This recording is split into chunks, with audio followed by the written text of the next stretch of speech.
Bharat metro के बाद rapid rail और उसके बाद बुलेट ट्रेन चलाने की तैयारी कर रहा है, लेकिन विडंबना ये है कि अभी भी बहुत सारे रूट्स ऐसे हैं जहां पर लोगों को टिकट के लिए पैसे देने के बावजूद बैठकर ससम्मान उनके घर तक पहुंचाने, उनके गंतव्य तक पहुंचाने का इंतजाम रेलवे नहीं कर पा रहा है। कब होगा ये इंतजाम, कब होगी ये पूरी व्यवस्था? और ये समझने वाली बात है कि अगर जितने भी यात्री इस ट्रेन में आप देख रहे हैं ये सभी क्या विदाउट टिकट है? अगर कोई भी बिना टिकट के भी है तो इसमें कहीं ना कहीं रेलवे की चूक है, रेलवे की लापरवाही है। और अगर लोगों ने उतने ही पैसे दिए हैं जितने पैसे यहाँ सीटों पर बैठे लोगों ने दिए हैं, तो उन्हें बैठने का अधिकार क्यों नहीं है? क्यों नहीं उस रूट्स पर, उन रूट्स पर ज्यादा ट्रेनें या ज्यादा फेरे क्यों नहीं लगाए जा सकते ट्रेनों के, जहां पर ज्यादा यात्री हर दिन निकलते हैं, जहां पर हर दिन ज्यादा यात्रियों की भीड़ हुआ करती है? फिलहाल जिस ट्रेन में ये शूट मैं कर रहा हूं, ये जन शताब्दी एक्सप्रेस है जो सराय रोहिल्ला, दिल्ली के सराय रोहिल्ला से चलकर रिंगस होते हुए अजमेर की तरफ जाती है। गुड़गांव रास्ते में पड़ता है, रेवाड़ी पड़ता है, इसके अलावा भी और कई सारे स्टेशन पड़ते हैं।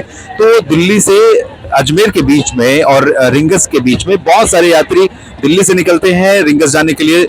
रिंगस आप जानते हैं बहुत फेमस है खाटू श्याम के लिए, बाबा खाटू श्याम के लिए, जहां पर दिल्ली और आसपास के क्षेत्रों से लोग इसी ट्रेन का सहारा लेते हैं और इस ट्रेन से जाने वालों को काफी मुश्किलों का सामना करना पड़ता है।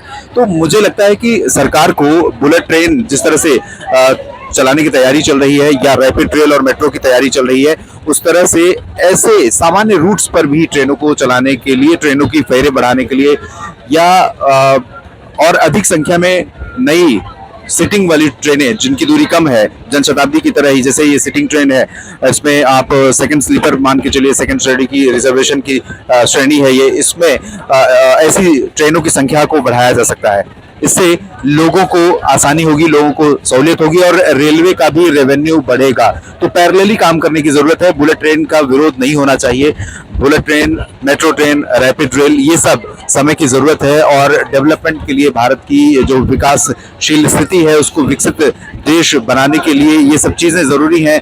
लेकिन साथ में ये भी जरूरी है कि हम लोगों को उनके अधिकार से वंचित नहीं कर सकते हैं। तो रेलवे को, सरकार को ये सोचना पड़ेगा कि किस तरह से हर किसी यात्री को उसके पैसे के जो पैसा जो भुगतान वो कर रहा है उसके लिए वो अधिकार मिले, बैठकर सम्मान पूर्वक जा सके। इसमें बहुत सारी महिलाएं हैं, कुछ प्रेग्नेंट लेडीज हैं, कुछ वृद्ध महिलाएं हैं, कुछ बच्चे हैं जिनको खड़े होकर के जाना पड़ रहा है। ये मजबूरी है उनकी। इसमें आप देख सकते हैं कैसे, और कम से कम 3 से 4 घंटे का सफर है, छोटा सफर नहीं है। तो सरकारों को इस तरफ ध्यान देना पड़ेगा, रेलवे को गंभीरता से इस तरफ ध्यान देना चाहिए।